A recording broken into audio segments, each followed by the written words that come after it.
Сайн байцгаана уу? 50-аас 50 мэдчилж байна. 50 амьдралдаа талархаж байна. Цувралын маань 55 дахь бичлэг эхэлж байна.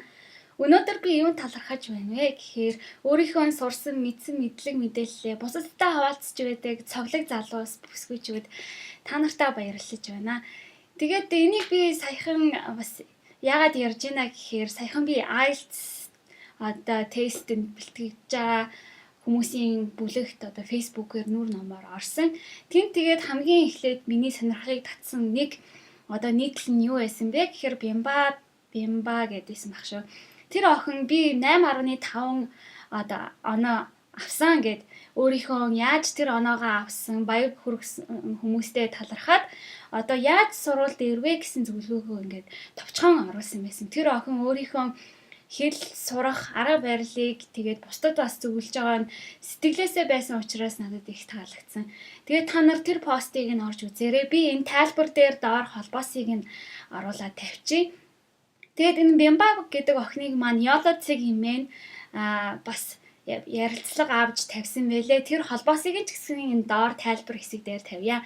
Хамгийн гол нь Бямбагийн хуваалцсан нэг зүйл нь юу вэ гэхээр та хэлийг сурахдаа өөрийнхөө дуртай зүйл хоббитойгоо хослуулан хийж өөртөө хяналт тавьж өөртөө хүсэл зорилгынхаа төлөө шаргуу ажиллаж шалгалтандаа бэлдэж байгаарай гэсэн.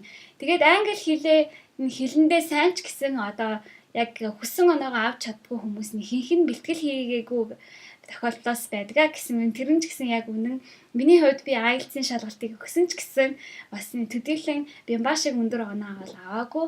Ягаад гэвэл би яг тодорхой хэмжээгээр IELTS-д бол яг тэгж бэлдэж байгаагүй. Тэгээд түүний ярилцлага болон өөрийнх нь зөвлөгөөг та нар доорх холбоосуудаар орж үзээрэй.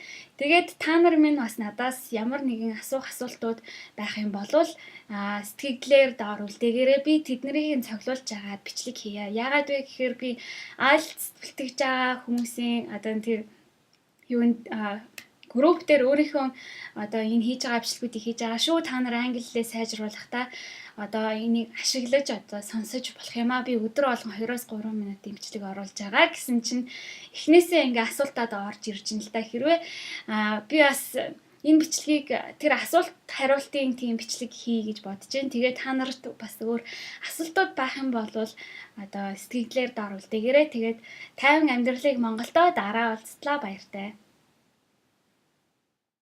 Миний сувгийг YouTube дээр захиалж аваарай. Баярлалаа.